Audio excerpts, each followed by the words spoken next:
Hello guys, welcome to my YouTube channel. आज की video में हम रेबिस टेस्ट के ऊपर बेस्ड कुछ क्वेश्चंस करेंगे।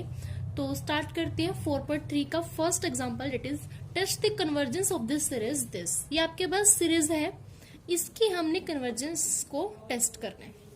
ठीक है, तो रेबिस टेस्ट जब हमने किया था तो उसकी रिमार्क में हमने पढ़ा था कि सबसे पहले हम कौन सा टेस्ट लगाते हैं, डी अलम्बर्ट्स रेशो टेस्ट। सबसे पहले हम ये टेस्ट लगाते हैं और जब ये टेस्ट फेल हो जाता है, यानी हम निकालते हैं limit n tends to infinity a n by में ए एन प्लस 1, इसकी वैल्यू निकालते हैं। इसकी वैल्यू अगर आपके पास ई में आती है, यानी एक्सपोनेंशियल में जो वैल्यू आती है अगर उसमें ई है तो यानी यहां पर रेबिस टेस्ट नहीं लगेगा। यहां पर कौन सा टेस्ट लगता है, लोगरिथमिक टेस्ट। और अगर यहां पर ई नहीं है, जो भी वैल्यू है उसमें ई नहीं है, तो हम कौन सा टेस्ट अप्लाई करते हैं, रेबिस टेस्ट।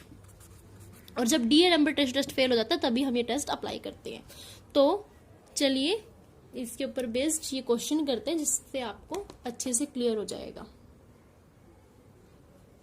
सबसे पहले हम क्या चूज करते हैं इस सीरीज में, nth टर्म। nth टर्म यानी an, हमें अपनी an चूज करनी है, यानी कि nth टर्म को चूज करना है। तो देखिए nth टर्म यानी जब हम n की वैल्यू को 1 रखें तो हमारे पास फर्स्ट टर्म आए, 2 रखे तो सेकंड आए, 3 रखे थर्ड आए, 4 रखे फोर्थ आए। इस तरीके से हमारे पास होती है nth टर्म। तो फर्स्ट टर्म आपके पास 1, फिर है 3/7x, फिर 3 × 6/7 × x²। यानी कि यहां पर पहले वेरिएबल देखते हैं। यहां पर x है यानी कि x की पावर 1, फिर x², फिर x³ है, फिर x4। तो यहां पर ये तो सही है, यानी कि n की वैल्यू को हम कहां से पुट करते हैं, n की वैल्यू को हम पुट करते हैं 1, फिर 2, फिर 3, फिर 4। अब x यहां पर नहीं है, यहां पर नहीं है। अगर हम ये मान लेते हैं x raise to the power 0, x की पावर 0 यानी 1, लेकिन 0 कब होगी,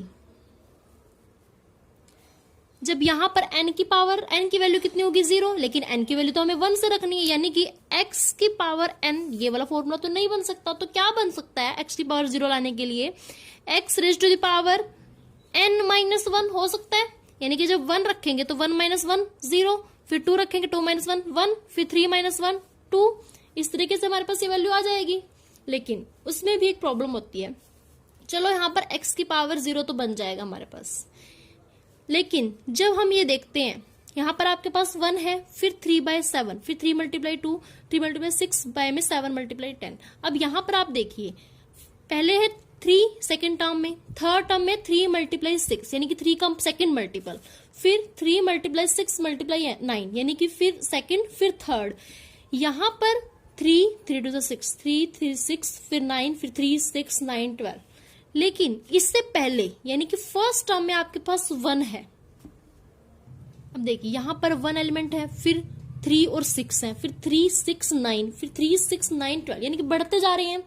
अब यहां पर आपके पास क्या है, 1। और 1 कब आता है, अगर हम क्या कर दें, 3 की पावर को 0 लिख दें यहां पर। लेकिन हम यहां पर 3 की पावर 0 तो लिख देंगे 1 को, लेकिन क्या हो रहा है, यहां पर हम 3 की पावर 0 लिखेंगे, फिर यहां पर 3 की पावर 1 है, फिर 3 × 6, फिर 3। यहां पर तो कोई रूल बन ही नहीं रहा है ये कि पहले हम कुछ ऐसा हमने रखना है कि एक पर्टिकुलर एन ऐसा होना चाहिए कि जो हर एक टर्म को फाइंड आउट करे। अब यहां पर यहां से तो एक रूल अप्लाई हो रहा है, लेकिन फर्स्ट टर्म में हम ऐसी कोई वैल्यू नहीं फाइंड आउट कर पाते जिसमें हम फर्स्ट टर्म के साथ इस पूरी का एक फॉर्मूला बना सके, nth फॉर्मूला। तो यहां पर हम फर्स्ट टर्म को क्या करेंगे, डिलीट, क्योंकि ना तो डिनोमिनेटर में कोई ऐसी टर्म बनती, ना ही न्यूमरेटर में ऐसा कुछ बनता जिसको हम इसको साथ लेके चल सके। इसलिए हम इसको क्या करेंगे, छोड़ देंगे फर्स्ट टर्म को। और हमें पता है कि अगर हम सीरीज की कुछ टर्म्स को, फाइनाइट टर्म्स को अगर हम छोड़ देते स्टार्टिंग की, तो हमारी सीरीज के बिहेवियर पर कोई इफेक्ट नहीं पड़ता। तो हम फर्स्ट टर्म को क्या करेंगे, लीव। तो अब यहाँ पर हमारे पास फॉर्मूला कहाँ स्टार्ट होएगा, सेकेंड टर्म से। अब यहाँ पर x की पावर 1, फिर 2, फिर 3, फिर 4 है, इसीलिए nth टर्म में आपके पास आएगा an is equal to, variable आपके पास होगा x की पावर n।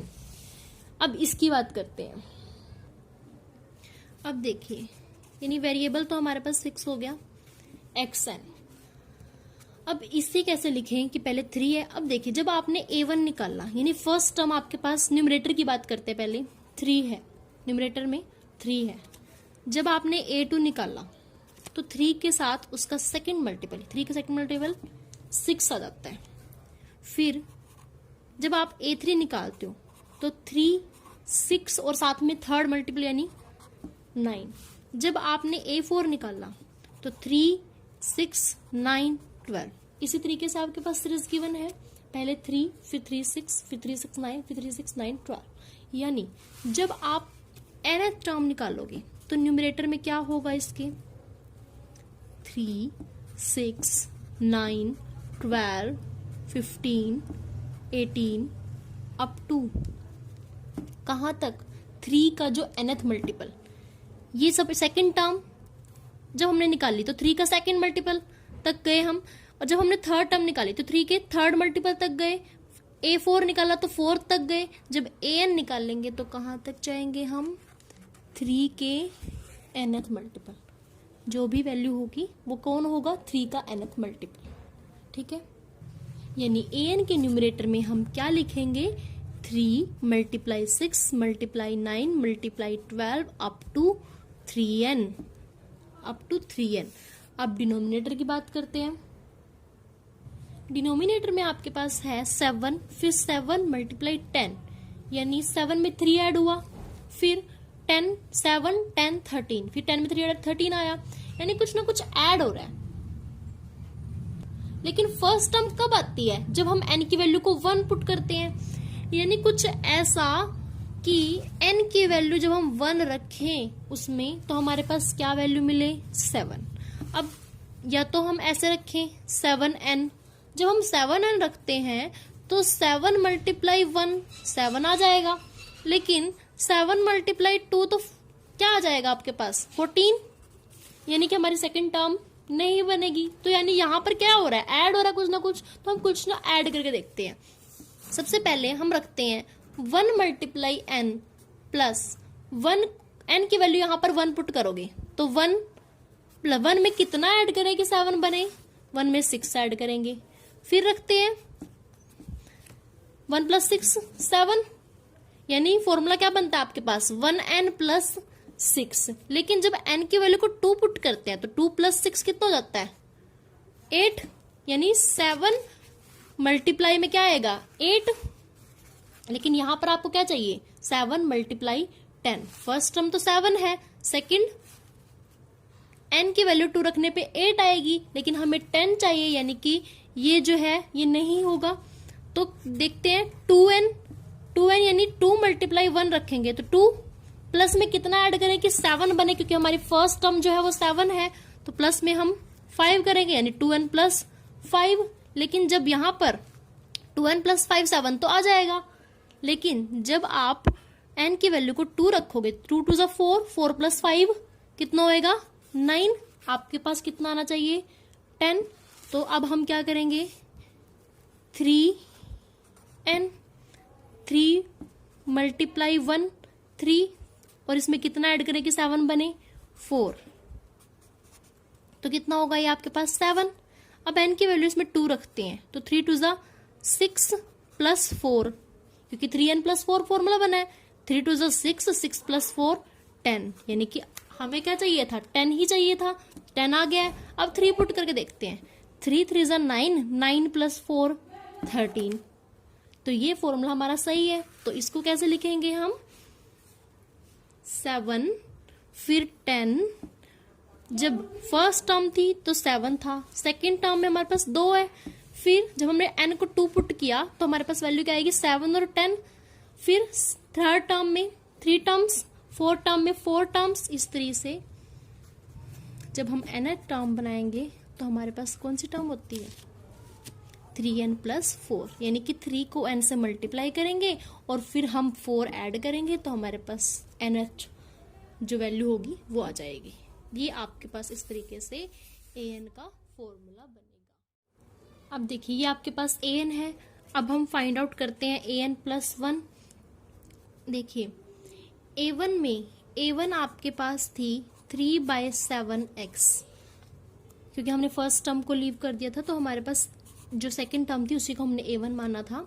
a2 है आपके पास 3 × 6 बाय में 7 × 10x², इस तरीके से है। तो देखिए, यानी अगर आपके पास फर्स्ट टर्म ये है, यानी कि n की वैल्यू जब हम 1 पुट करते हैं तो आपके पास क्या आती है a1, और an प्लस में जब हम n की वैल्यू 1 पुट करेंगे तो 1 + 1 यानी कि a2 आपके पास ये है।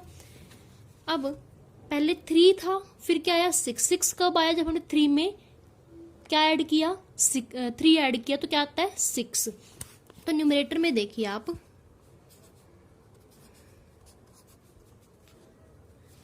यानी कि अगर फर्स्ट टर्म में 3 है तो उसमें 3 ऐड करके आपके पास सेकंड टर्म में आएगा, फिर नेक्स्ट टर्म में हमारे पास 9 आएगा, यानी कि 6 में 3 ऐड करके, यानी 3n में 3n तो था ही, वैल्यू 1 रखोगे तो क्या आएगा 3, फिर 2 रखोगे तो 6, फिर इस तरीके से 3 तो है ही, लेकिन 3n तो हमारे पास बन ही रहा था, लेकिन हम उसमें क्या ऐड करेंगे 3 ऐड करेंगे नेक्स्ट टर्म में। नेक्स्ट टर्म में हमारे पास क्या हो रहा है 3 ऐड हो रहा है, वो टर्म भी है और उसमें 3 ऐड होकर भी है, वो टर्म यानी कि 3 ऐड होकर यानी 3n + 3, ठीक है।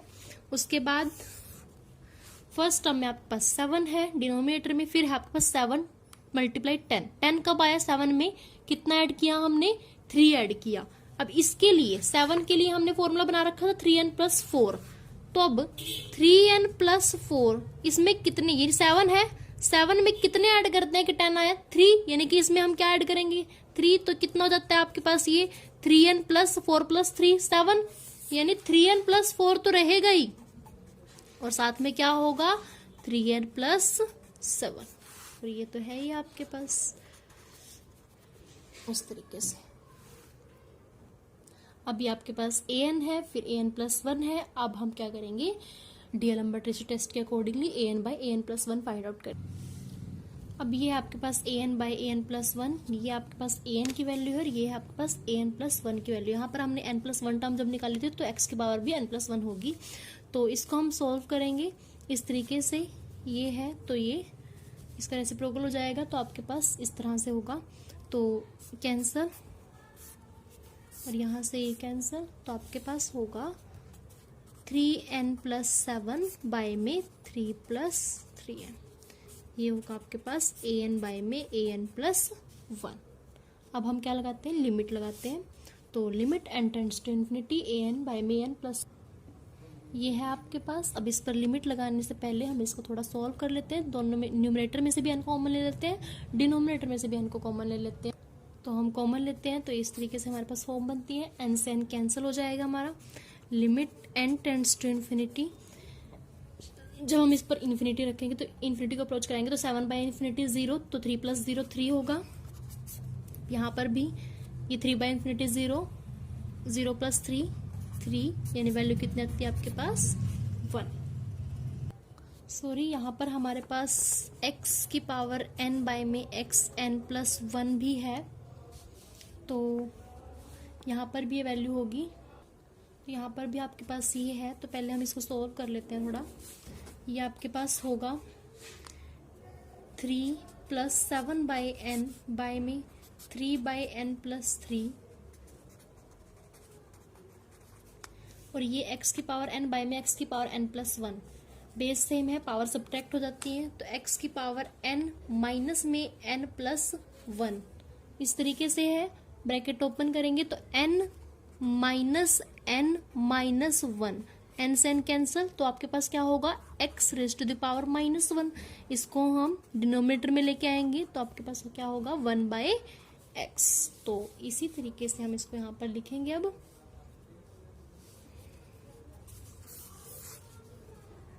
Limit n tends to infinity 3 + 7/n, और यहाँ पर है 3/n + 3, और साथ में है 1/x। अब इस पर लिमिट अप्रोच कराएंगे तो ये आपके पास 7/∞ 0, 3 + 0 3, तो यहाँ पर भी 3/3 और साथ में 1/x होगा, तो 3 से 3 कैंसिल, वैल्यू क्या आएगी 1/x। एक्स।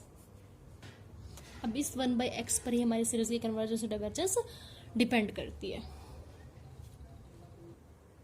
अब डीएलएम्बर्ट रेशियो टेस्ट के अकॉर्डिंगली अगर आपके पास ये जो वैल्यू आती है हमारे पास, जिसको हम L से डिफाइन करते हैं, अगर 1/x ग्रेटर देन 1 होता है तो हमारी सीरीज कन्वर्ज करती है।